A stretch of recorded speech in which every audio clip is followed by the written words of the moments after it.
Arin never noticed the exact moment when life stopped feeling light. It wasn't a single event.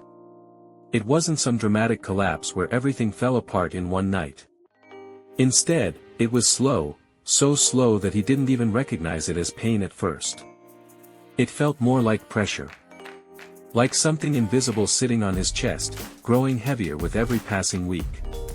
He lived in a small apartment on the edge of a quiet American city, the kind of place where mornings started with distant traffic and evenings ended in silence broken only by the hum of streetlights. From the outside, his life looked stable. He had a job, paid his rent on time, and kept to himself. Nothing alarming. Nothing extraordinary. But inside, something was off. Every morning, Arin woke up tired. Not the kind of tired that sleep could fix, but the kind that followed him even after 8 hours in bed. He would lie there, staring at the ceiling, waiting for some reason to get up. Sometimes he found one: coffee, work, routine. Sometimes he didn't, but he got up anyway, because that's what people do when life expects them to keep moving. He didn't talk about it. Not because he didn't want to, but because he didn't know how. How do you explain a pain that doesn't have a clear shape? That doesn't come from a single loss, a single failure, or a single mistake. It was just there. Arin worked long hours at a warehouse just outside the city. The job wasn't terrible, but it wasn't meaningful either. It was repetitive, lifting, sorting, scanning, moving. Day after day, the same motions. The same sounds. The same artificial lighting that made time feel like it wasn't moving at all. At first, he thought routine would help him. People always say that staying busy keeps your mind from wandering too far. And for a while, it worked. When his hands were occupied, his thoughts stayed quiet. But eventually, even the routine couldn't hold back what was building inside him. The silence became louder. He started noticing things more, the way his coworkers laughed easily, how conversations flowed around him without ever pulling him in, how everyone seemed to belong somewhere except him. It wasn't jealousy. It was distance. Like watching life through a glass wall. Evenings were the hardest. After work, Arin would return to his apartment, drop his keys on the table, and sit down without turning on the lights. The room would slowly fill with darkness, and he wouldn't stop it. There was something honest about the dark. No distractions. No pretending. Just him and whatever he was carrying. He tried to understand it. At first, he blamed stress. Then loneliness. Then exhaustion. But none of those explanations fully fit. The pain wasn't sharp, it was constant. Like background noise that never turned off. He tried distractions. Scrolling endlessly on his phone, watching shows he didn't care about. Listening to music that used to mean something but now just filled space. Nothing stayed with him. Everything felt temporary. Except the weight. One night, something shifted. Not dramatically. Not in a way that would make a good story. But for Arin, it mattered. He had just come back from work, more drained than usual. He sat on the floor instead of the couch, his back against the wall, staring at nothing in particular. And for the first time, he didn't try to escape it. He didn't reach for his phone. He didn't turn on the TV. He didn't try to distract himself. He just sat there. And let the feeling exist. At first, it was uncomfortable. His mind kept trying to run, toward anything that could numb the silence. But he held himself there, almost stubbornly. Minutes passed. Then more. And slowly, something unexpected happened. The pain didn't disappear. But it changed. It became clearer.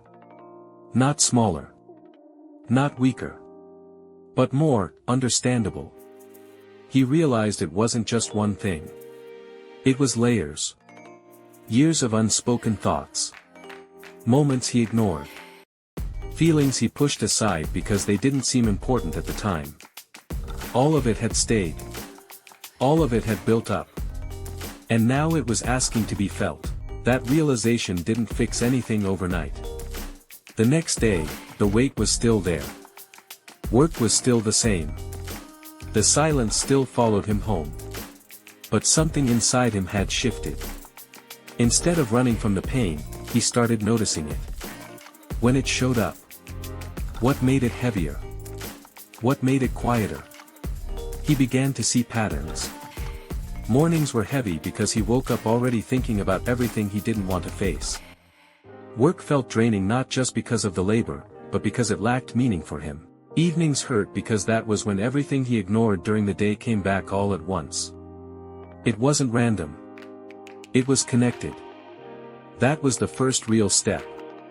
Not fixing it. Not escaping it. Understanding it.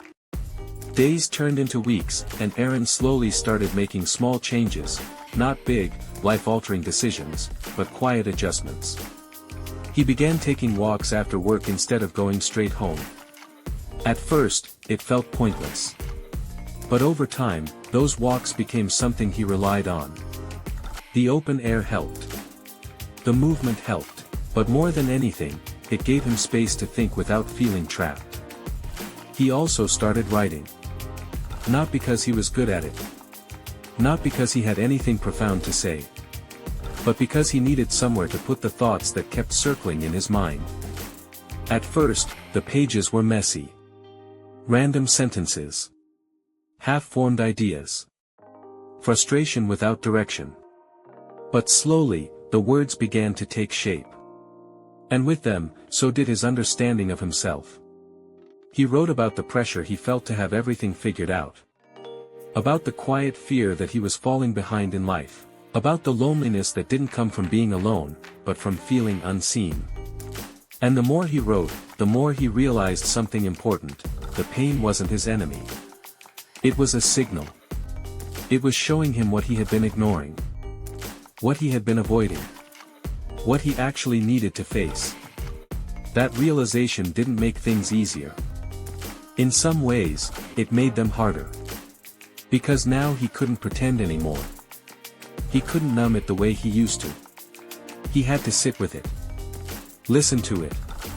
Learn from it. And that's where the real challenge began.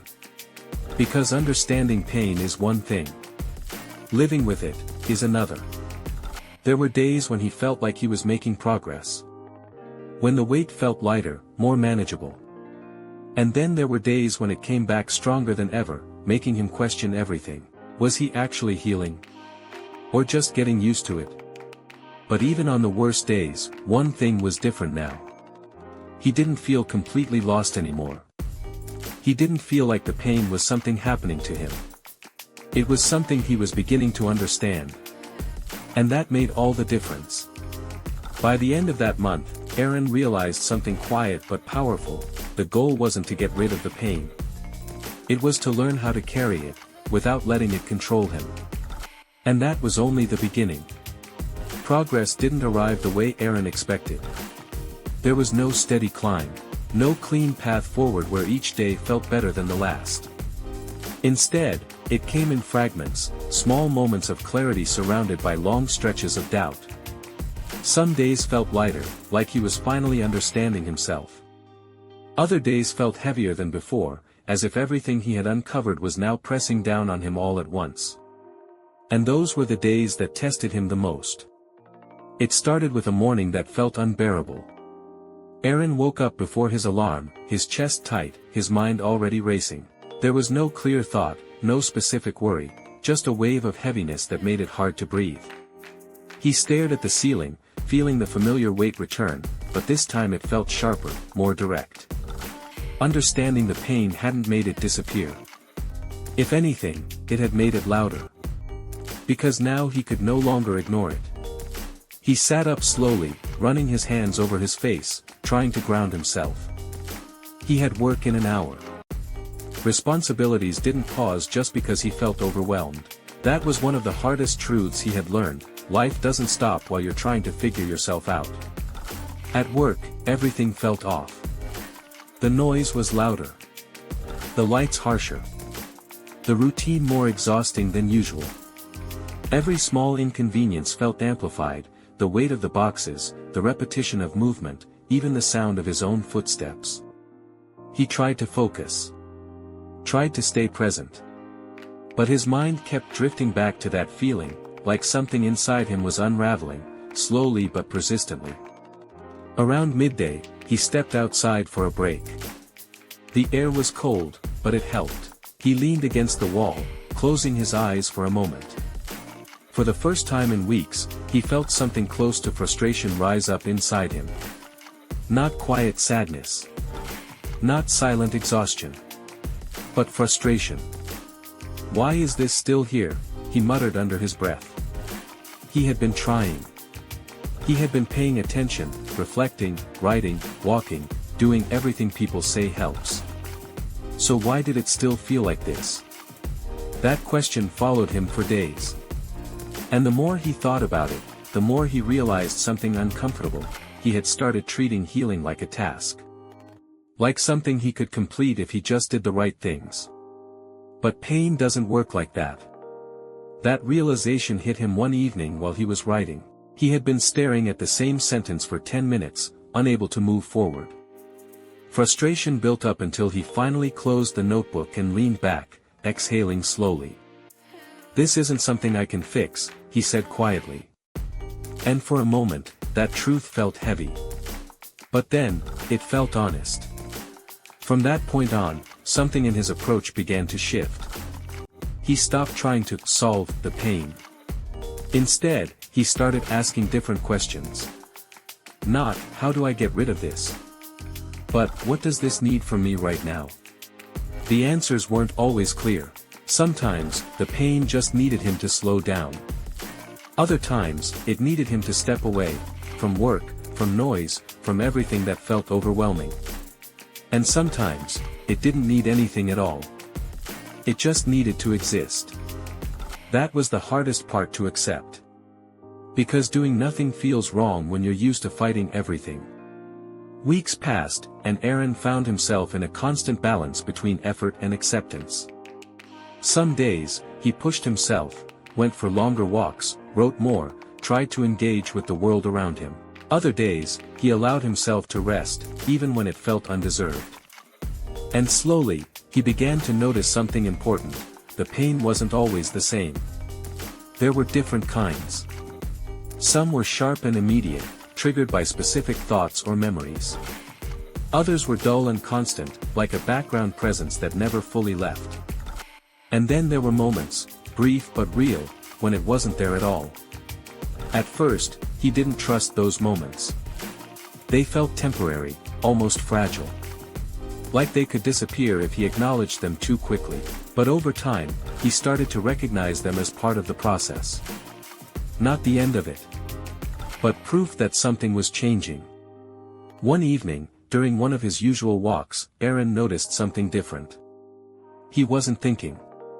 Not about his pain. Not about his past. Not about anything. He was just walking. The sound of his footsteps, the cool air, the faint noise of distant cars, it all felt present in a way it hadn't before. And for a few minutes, he felt light. It wasn't dramatic. It wasn't overwhelming. But it was real. That moment stayed with him, not because it solved anything, but because it showed him what was possible. That life didn't have to feel heavy all the time. But growth is never linear. He stopped writing for a while. Stopped going on walks. Started falling back into old patterns, scrolling, distracting himself, avoiding the silence. And for a few days, it felt easier. Numbness always does. But the relief didn't last. The weight returned. Heavier than before. That's when it hit him, avoiding the pain didn't remove it. It delayed it. And when it came back, it demanded more attention than before. That realization could have discouraged him. Could have made him feel like he was back at the beginning. But instead, something different happened. He understood it. Not as failure, but as part of the process. So instead of judging himself, he adjusted. He went back to the small things. Not perfectly. Not consistently. but intentionally. A short walk instead of a long one. A few lines of writing instead of a full page. A moment of stillness instead of complete silence. And slowly, healed. The pain hadn't disappeared. There were still hard days. Still moments where everything felt overwhelming. But there was also something new. Something steady. Resilience. Not the loud, dramatic kind. But a quiet strength. The kind that shows up even when you don't feel ready. The kind that keeps you moving, even when the weight is still there. He had learned something important. You don't wait for the pain to leave before you live your life. You learn to live, alongside it. And in that space, between struggle and acceptance, he was slowly becoming someone stronger than he had ever been. By the time Arin stopped asking, "When will this end?" something inside him had already begun to change. Not loudly. Not in a way anyone else could see. But deeply. The pain was still there. That didn't change. Some mornings still felt heavy. Some nights still stretched longer than they should. There were still moments when the silence returned, sitting beside him like an old, familiar presence. But it no longer felt like something he had to fight. And that changed everything. Arin had spent so long believing that strength meant overcoming pain, defeating it, removing it, leaving it behind like something that no longer belonged to him. But now he understood something different. Strength wasn't about winning against pain. It was about learning how to stand, even when it stayed. His days began to look different. Not drastically. Not dramatically. But intentionally. Mornings were no longer battles. He still woke up tired sometimes, but instead of resisting it, he acknowledged it. He gave himself a few extra minutes before getting up, not out of laziness, but out of awareness. "I'm allowed to feel this," he would think. And somehow, that made it easier to move. Work didn't change much on the outside. The same warehouse. The same routine. The same repetition.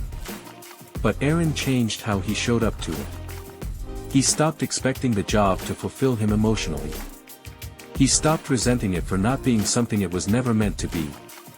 Instead, he saw it for what it was, a part of his life, not the definition of it. And that small shift removed a quiet layer of frustration he hadn't even realized he was carrying. Evenings became something new. They were no longer empty spaces he tried to escape.